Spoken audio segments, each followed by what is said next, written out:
Hello and welcome to another tactical video exclusive for the Patreons.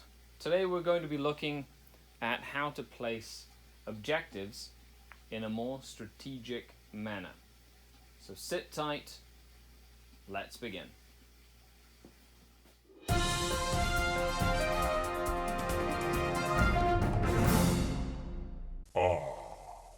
The Dark Kin. Hello and welcome to the Barren Wasteland. And this Barren Wasteland will be an epic fight. Now, the first part of any game is normally placing and setting objectives. Usually there's 6 objectives in any sort of regular Maelstrom of War / Eternal War mission, although some missions are one objective, simply put, right in the middle of the board.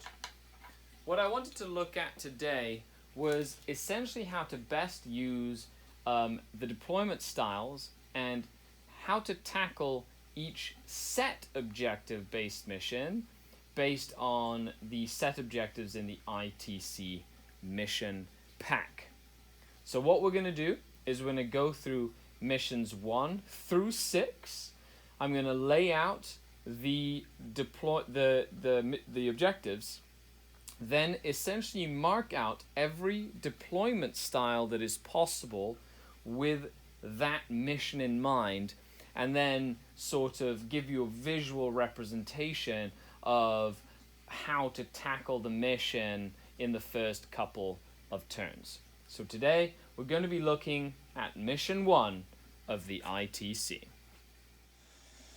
So the first mission is called Seize Ground, and it has 6 objectives.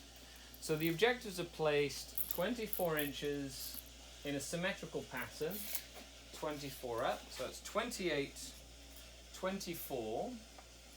Now the reason I'm using a very barren wasteland is simply to illustrate my point a lot easier.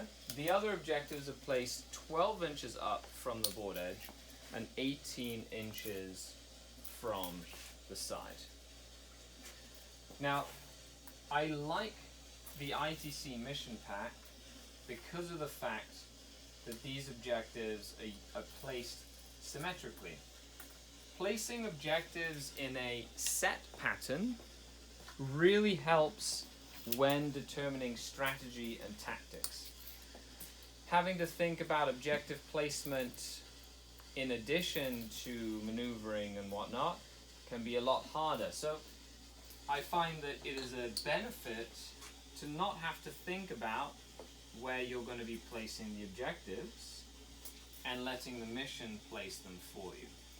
So as you can see here, this objective is essentially the objectives all in this sort of format. Now, the objectives are relatively close to each other, about 15 inches apart, 16 inches apart. So taking control of generalized areas in the middle will allow you to control or threaten more objectives. And we're going to kind of see that. I'm going to set up each deployment style and essentially go through what I feel. So here we have it. The first deployment style is Spearhead Assault, or like I like to call it, Pointy, Hammer, and Anvil. And as you can see here, the deployment zone goes all the way up to a point, all the way back down. There's not a lot of room between the 2 sides here, but what happens is in between the 2 deployment zones you have about 18 inches worth of distance. In between the furthest areas of the deployment zone, you have 48 inches of distance. Now, what this style of deployment does is essentially put the focus of the battle in these sort of general areas. And it makes it very centralized. Going out this way doesn't really benefit an army much. There's a lot of room to get to in order to go from one objective to another. So a lot of the fighting will be happening in here. Now, if you are fast enough, you can anchor the deployment and essentially push this way. You know, as long as you have a good anchor, you can create a sort of zone that then pushes the enemy back into that area over here. But something that's important to remember is with this deployment, you can play very conservatively on the objectives because they're going to have the same amount of points as you. So if you lose or your things don't die, then you'll have an advantage with the kill more objectives as well.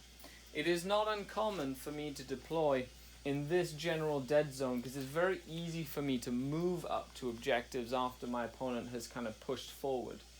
If you are going to be very aggressive, you have to make sure you zone out your backfield to prevent enemies from dropping in the back end. And this sort of deployment, if you stretch yourself too thin this way, things like flyers and whatnot can really cause a hampering. But if you can control these general areas and then move your zone of control into this area, all you need to do is control one more objective than your opponent, and that really puts a damper on your opponent. But this deployment style really kind of favors either long-range firepower or someone that can control this sort of section of the board. And if you can do this, you've won the game. So that's pointy hammer and anvil, you know, getting things like behind enemy lines, you know, to try and get a unit within 12 inches or in the deployment zone is a little harder in this sort of mission. So that sort of secondary of maneuvering into table quarters and things like that might not be the best choice in this style of deployment. Okay, if you have any questions, make sure you leave a comment down below. The next deployment we have is hammer and anvil. As you can see, the two lines down the side of the board make it very standard. This is one of the better known deployment styles, or the regular deployment as it's known. In this case, you only start really in control of two different objectives. Now these objectives are relatively separate. They're not close from each other. They're on the other sides of the board. These two, of course, are the middle, and it'll benefit an army that can go into the middle of the board and control the objectives, and then basically not get overspread. Now, whenever I play this style of deployment, when I'm playing Drukhari, and this varies from game to game, I like to try and force the deployment to change and to create a hammer and anvil style deployment with this deployment. In 3 turns, you should be able to push everything that was here onto this side of the board and pull everything that was here back while creating a zone of control in the center to therefore control 1, 2, 3, 4 objectives, maybe even 5, and push the opponent back onto this board area over here. The trick to this style of deployment and objectives is to out-deploy your opponent. You want to try and get as much of your army against the part of the enemy army as possible. And this will depend on terrain and things like that. But in terms of the objective game, you know, if you can get into a position where you're basically like putting a model here to control something and pushing hard on 3 objectives, you know, as long as you have enough push to kill whatever comes your way and use terrain to your advantage, you should be able to get into a position by turn 3 or turn 4 to really turn the game over and force them on the back foot. You know, it's okay to sacrifice these 2 objectives early in the game to pull back your strength and then let them come into you before you push out. But if you can maneuver and push into this area of the board and turn it into a lengthwise deployment, all of a sudden your shooting units over here have a lot more room to maneuver with and a lot less that can come and get them as you're creating a buffer zone with close combat or hard-hitting units at the front and then your zoning and shooting units at the back. So when playing Dawn of War, it's more of a deployment game and making sure that you don't get out-deployed. If they put a big unit of Thunderwolves in the middle here, I'm not going to go ahead and put my Talos right in the front. I don't want to get charged first turn. If they put 3 Gallant Knights I'm not exactly going to be on my board line. I'll push back, or I'll deploy back and use my superior speed over the course of the game, as well as moving and assaulting to move into position for turn 3 and turn 4. Because you'll win the game turn 3, turn 4. You won't win or lose the game turn 1 and turn 2 if you keep the objectives in mind. And that's why I like having these 6 objectives. You know, the bonus in this mission is to capture or to contest or control 5 or more objectives.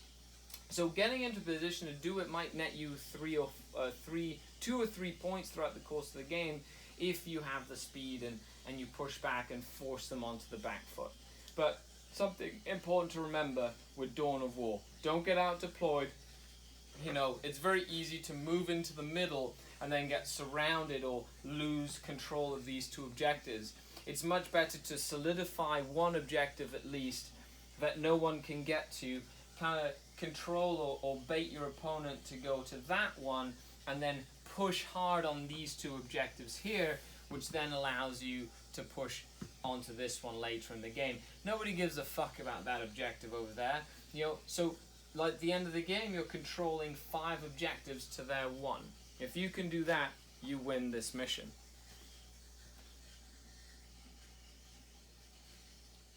Okay, so we come to our 3rd deployment style, and that is search and destroy, or table quarters, as it's known colloquially.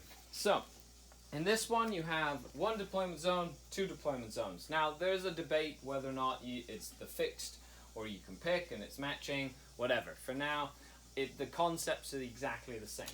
In this case, you have 12 inches between the corners or so. You have 18 inches from center to center here. It can be beneficial to a very aggressive army. But in this sort of deployment, the same sort of concept that I've been talking about all along comes to the forefront. You have control of 2 objectives, right? You can control this one and this one. If you decide to control this one, it's very dangerous. Why? Because the enemy can literally take first turn, charge you, and you're dead. So, good use of screens is very important here. You have control of 1 objective relatively safely, and that's super important. Having 1 objective, you can zone the back of the board. You can have shooting units at the back that can reach out and touch the enemy in their deployment zone. There's 2 ways you can go about it here. Number 1, the use of reserves. Using reserves to then open up the flanks on the enemy army will force them to have to spread out and not just come in as a spearhead right into your zone. The second one is, like I did in Dawn of War, turn this into a hammer and anvil deployment by going heavy onto 1 flank and therefore controlling 3 objectives with most of your army, and then pushing into this zone of control here, which can then give you control of that 4th one. So objectives wise, you're looking at making sure you hold this one. You can hold it with little 5-man units, whatever, but making sure you have enough buffer here or zone to go out here. Now, if there's enough terrain, you might want to turn this, instead of a hammer and anvil, into a Dawn of War deployment. And using deep strikers or whatnot on turn 2 can really kind of solidify the gap, and you can end up controlling most of the board with proper use of reserves and movement.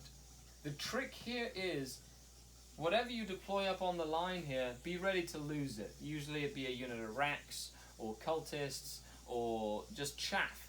You want to make sure there's a buffer zone that the enemy can't just run right into your face. Of course, don't be afraid to deploy really far back in your corner and then push out into the zones if the enemy gets too aggressive. Death company, things like that.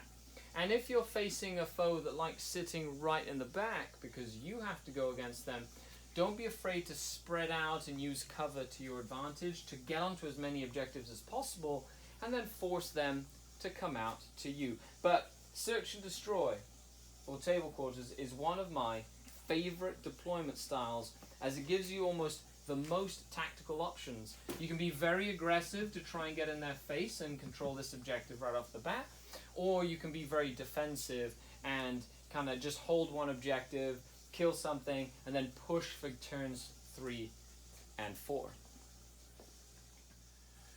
Okay guys, here you have it. Good old hammer and anvil is number 4. 24 inches apart, 24 inches of your deployment, 24 inches of your enemy's deployment. Similar to the first one, Spearhead Assault, which is pointy hammer and anvil, except for a glaring difference that it halves the distance between the two furthest points of the deployment zone. This means that your strategy of being able to essentially turn this into something like this is a lot easier and doesn't require as much movement down the middle of the board. You know, you can start units a lot further up here, which means you can control these 3 objectives, this one say tentatively, and then push hard to then control these 4 and then that one tentatively. Give your opponent that one, it doesn't really matter for now, but what you're trying to do here is push heavily and force them to defend these 2 objectives while controlling these. If you can successfully do this sweep and essentially generate control in this area of the board, then you have access and control to 4 separate objectives. And getting into this area takes 1 movement phase, which means you can move in turn 1, and then turn 2 or more you have control over this area.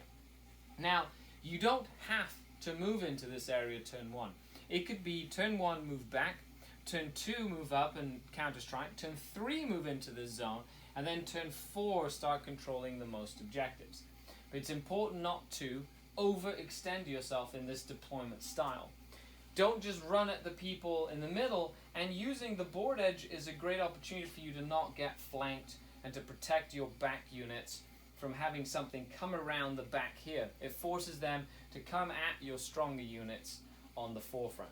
Zoning this entire side of the board is relatively easy with a few number of models, as long as you maintain spatial awareness. So in hammer and anvil, like in the other ones, we're looking at using the space and generating a zone of control here that can then access these 4 different objectives. Okay, and here we come to deployment number 5, called Front Line Assault, or as it's otherwise known, pointy Dawn of War. You have 6 inches on the sides, 15 inches up the middle. That gives you a space of approximately, 17 inches or so, 18 inches in the middle there, and it gives you a space of about 36 inches on the sides. Now in this area as well, remember how we talked about zone of control for hammer and anvil? Essentially gives you that zone of control for 4 different objectives right off the bat. So what I like doing is solidifying that zone of control turn 1, and then, as you've seen me before, turn this table into a into a hammer and anvil deployment. So I'm going to be anchoring my force here to have control of these objectives, and then I'm going to be pushing the rest of my army in order to have control of this objective over here. This means that I can essentially outweigh, say, this deployment side with something like an Archon, for example, and then push the shooting units and the heavy units, swing them this way to create momentum to generate more space. Which means if I were to deploy, I'd probably put things like flyers or whatever and kind of push the enemy out of this general area, or deter them from deploying in this area. If there's a big open space or whatever, they might not want to jump into the open space, but it gives me the opportunity to move and turn once again this deployment into this deployment, therefore giving me control or influence on more of the objectives on the board. I'm willing to lose this objective. I'd probably put 1 guy here and string him back or something. I'm even willing to lose this one for a few turns. But what it's doing is it's allowing me to create a buffer zone of then all this space behind here that I can fall back to or force the enemy to have to move into in order to win the game if they want to beat me. That creates layers of damage that they have to get through, and they might start moving turn 4 and not have enough time to get to me, whereas I'm in turn 3, in this general area. And if I can control the 4 objectives, maybe even the 5th, get the bonus point once or twice in the game, but what I'm essentially doing is forcing them to crash against my lines while creating local it's like superiority locally, defeat in detail. I don't give a shit about what they put over here. They can put whatever they want there. I'm attacking everything here. And then we come to the last deployment, which is Vanguard Strike. Down the middle, 24 inches. There's a line from corner to corner. This can be either or. And here, you're in control of one single objective. So, what would I do in this case? Well, if you've been listening this entire time, it's all about zones of control. I'm trying to go here. I'm trying to turn this deployment into hammer and anvil once again. Why?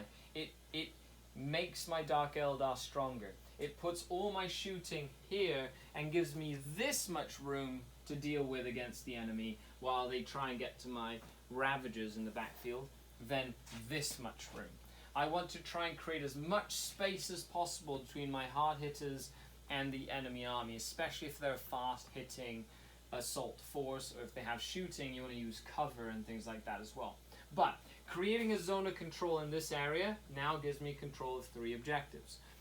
And then as I move in, or if I just kind of tendril out to these 2, it gives me tentative control of these 2 objectives here. And therefore, creating once again this zone of control that then allows me to kind of zone out these 5 objectives over here. I don't really care about this objective in this mission. In this mission, they can have that one all they want. They can put 10 guys there, that's fine. I'm going to put 5 guys down here. I'm going to zone out the side of the board.